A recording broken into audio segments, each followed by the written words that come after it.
በተጠናቀቀው በጀት ዓመት ከ69 ሺህ በላይ ወጣቶች የስራ ዕድል እንደተፈጠረላቸው የአዊ ብሔረሰብ አስተዳደር ስራና ክህሎት መምሪያ አስታወቀ። በወጣቶች የስራ ዕድል ፈጠራ ላይ ያሉ ችግሮችን በመፍታት ዘላቂ ሀብት ማፍራት እንዲችሉ በትኩረት እየተሰራ ነው ተብሏል። ሳሙኤል አማረ በአዊ ብሔረሰብ አስተዳደር በተጠናቀቀው በጀት ዓመት በሀገር ውስጥና በውጭ ሀገራት የስራ ስምሪት ከ69 ሺህ በላይ ለሚሆኑ ወጣቶች የስራ ዕድል ተፈጥሯል። በበጀት ዓመቱ ችግር ፈቺ ድጋፍ በማድረግ ለስራ ዕድል ፈጠራ ትኩረት ተሰጥቶ መሰራቱን የብሔረሰብ አስተዳደሩ ስራና ክህሎት መምሪያ ኃላፊ አቶ ታፈረ ከበደ ተናግረዋል። ስልጠና መውሰድ መቻል አለበት ብለን ስላስቀመጥን አጠቃላይ ከሰርቲፊኬት ባለፈ ክህሎት ላይ መሰረት ማድረግ አለበት። እውቀት ላይ፣ ክህሎት ላይ አመለካከቱን የቀየረ ስራ ፈጣሪ የሆነ መሆን መቻል አለበት ብለን ካስቀመጥነው አኳያ የተሻለ ርቀት የሄድንበት ነው። አንደኛው እሱ ነው። ሁለተኛው ደግሞ ብድር ላይ ተጨባጭ መስራት ለሚፈልጉ እና ምርትና ምርታማነት ማሳደግ ለሚፈልጉ ራሳቸውን መለወጥ ለሚፈልጉ መስጠት መቻል አለብን ብለን ወደ 591 ሚሊዮን ብድር የሰጠንበት ሁኔታ ነው ያለው።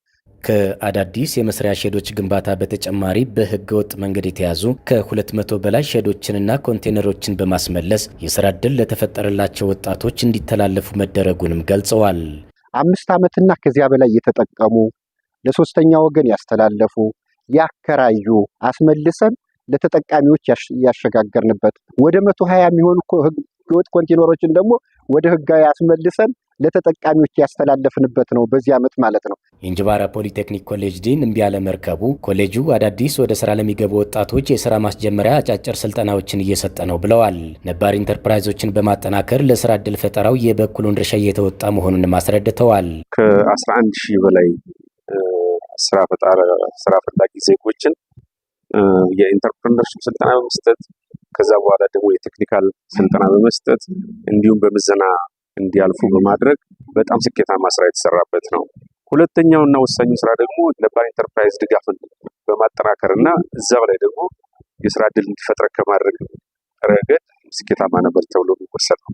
መምሪያው የ2018 በጀት ዓመት እቅድ አፈጻጸሙን በእንጅባራ ከተማ ሲገመግም ተሳታፊዎች በበጀት ዓመቱ የአካባቢ ጸጋዎችን በመለየት ለበርካታ ወጣቶች የስራ ዕድል መፈጠሩን ተናግረዋል። ማዕድን ሀብት ልማት ጋር ተያይዞም ጭምር በባህላዊ ወርቅ ማምረት ስራ የገቡ ወጣቶች አሉ።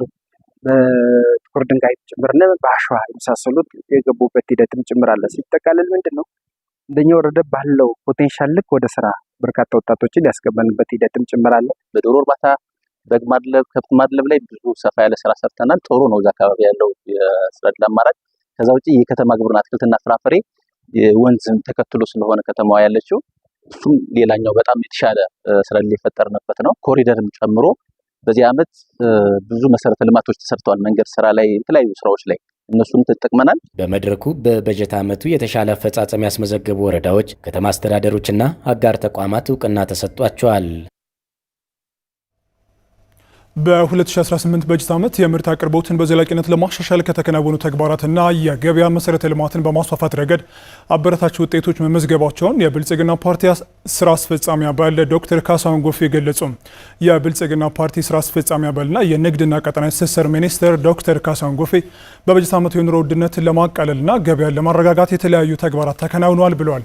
የምርት አቅርቦትን በዘላቂነት ለማሻሻል ከተከናወኑ ተግባራት መካከል የሌማት ትሩፋት መርሃ ግብር ከፍተኛ አስተዋጽኦ አበርክቷል ብለዋል። በህገ ወጥ አሰራርና በከፍተኛ የፍላጎት እድገት ምክንያት በገበያው ላይ ተግዳሮቶች ለመፍታት ጥብቅ ቁጥጥር እየተደረገ እንደሚገኝም ተናግረዋል። 804 አዳዲስ የቅዳሜና እሁድ ገበያዎች እንዲሁም 32 ዘመናዊ የገበያ ማዕከላት ተገንብተው አገልግሎት እየሰጡ እንደሚገኝም ጠቁመዋል። የግብይት ትስስርን ለማጠናከር 1352 የሸማች ህብረት ስራ ማህበራት በትስስሩ የተሳተፉ ሲሆን ለእነዚህ ማህበራት ከ3.33 ቢሊዮን ብር በላይ የሚሆን የሪቮልቪንግ ፈንድ ድጋፍ መደረጉንም እንዲሁ አብራርተዋል።